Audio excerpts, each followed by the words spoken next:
Good morning. Late ako ngayon, napachika kasi alam mo naman, naghalungkat pa ako ng mga bariya. Oo, okay, wala akong bariya dito. Wala akong kape. Paano ko naman i-chismis kung wala akong kape?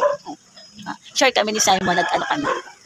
Good morning mo kayo, guys. Good morning, guys. Dito na kami sa chismis, chika ha. Like ko kasama sa pagkichismis dyan. Okay, isa rin chismosa. So, yun, meron ako ngayong i-chismis talaga. Late na ako na pang chismis ako sa inyo. Siyempre, kwento na ang chikahan natin ngayon dito kay puro sa pag-sahod.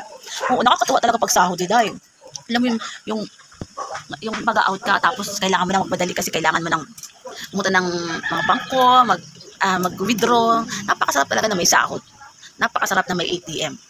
Pero ang ano naman doon, ang kabaliktaran naman doon, pag sahod mo, at least masaya ka na mga ilang oras naman magsasaya ka, pero kinabukasan wala nang ka na. O dai.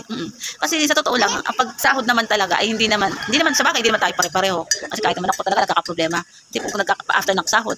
Siyempre kahit naman sino sa atin, wala talaga natin minsan ang bayaran ng tubig, bayaran ng kuryente, or apartment ka, bayad ng apartment, siyempre nakain ka pa, may bisyo-bisyo pa. O di ba sa totoo lang, di ba? May mga pero napakasarap talaga ng pakiramdam pagsahod. Kumbaga hindi natin iniisip na, bibayaran tayo, bibayaran. Kasi ang iniisip natin yung pag-withdraw, yung makahawak man lang, yung mahawak mo kahit 5,000 yan o 3,000, makahawak ka. At least, nakahawak ka, naka-experience ka na naman ngayong week na to kasi sahod mo. Yun. Pero kinabukasan, nanga ka na, wala. Siyempre, ang mahalaga naman doon, na kahit na mawala ang sahod, naubos na ang pera mong sinahod kasi nagbayad ka, tawag dito, bayad ng kuryente ng bahay, okay lang yun. Kasi ang pangungutang naman, kasi lahat, sa totoo lang, halos lahat tayo nagkakautang, kung mayabang. Diba, kahit mayayaman, yan, meron talaga nagkakautang din. Hindi lang mga 1,000 lang ang mga utang, milyones pa. Pero sa kagaya natin, hindi mga mayayaman, mahirap. Hanggang 1,000 lang ang ating ang utang. Pero masaya naman doon, masaya lang mga may nakakatrabaho, kaibigan na may hiraman ka rin ng pera pag kailangan mo sa tamang paraan. Alam mo yung tipong, may mga pagkakataon na hindi mo iwasan na magkakaroon kang magsangla. Masaya lang pagkaroon ng ATM kasi nakakatulong talaga ang ATM na lang. Kasi mas may kinailangan kang pera na pagkukulang sa sahod. Pero kung mangutang, nakakautang ako. Ikaw ba lang nangutang ka, diba? Totoo talaga. Ang ATM ay napakalaki ng tulong sa mga empleyado para makatulong. Pero meron mga iba naman na discarded din. Hindi sila nagkakasangla ng ATM pero nangungutang. Pero yun maganda. At least nakakautang ka ng ibang tao nang hindi ka nagsasanla. Ang maayos ang discarded lang naman doon, kailangan marunong ka lang rin magbayad.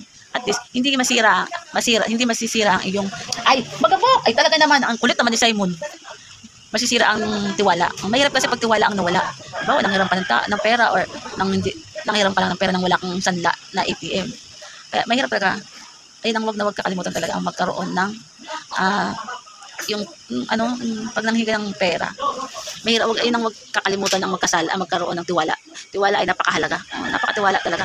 Kaya yun, masaya lang na napachika lang ako kasi yung iba kasi mga parang tuwan-tuwa magdadaanan kay gusto mag-Jollibee, di po nga but sana all parang ako din nakasahod samantalang noon pag tuwan-tuwa na agad ako bilhin niyo ako ng ganito, bili ka ng ganito. Pero ako pag nagsahod ako dati, pag nabili ako ng pagkain sa bahay, halos nga pantin, kahit ako nagtatrabaho, hindi ako kahit pantin, hindi ako nabili. Basta dalawang pantin, dalawang bra, okay na sa akin yun. Ay, pag napasok lang naman ako nagsusuot ng bra, ay pagdating sa bahay dito ako nagbabra. Pero pantin, syempre araw-araw yun di po ngalin. Kaya yun, pagiging yun, ATM ay napakahalaga. Kaya dapat din, wag na wag tayo magdala-dala lagi ng ATM sa office, sa trabaho, sa mga bag. Mahirap magtiwala. Sa daming katrabaho na may napakamandurugos talaga, ay hindi mo talaga maiwasan. Tukso ay tukso kasi alam natin ang ATM ay nakaka-act din sa kanila. Kasi hindi ganun kalaki yung laman ng ATM. Tukso pa rin yan. Yan sama-sama tayo mag-kismistika. Kasi at ang mahalaga ako. Kahit wala yung ATM ko, basta andito yung kape nandito. Okay ako, kasi meron na akong kape. O tinanghalin ako magkape dito, kakaharap ng bariya. Kaya hirap, walang pera. Kaya gusto ko magtrabaho dito. Sana talaga, gagalingan ko na para sa next month, magkakatrabaho na ako. Yes! Magkakaroon na ako ng ATM. Okay, magkita tayo mga ka-chismistikahan. Kita-kits na lang ulit tayo. Kasi bukas kailangan kong magkita ng hanap na naman ng pang-bariya para tayo ng kape bukas. Okay na. Goodbye mga ka-chismis.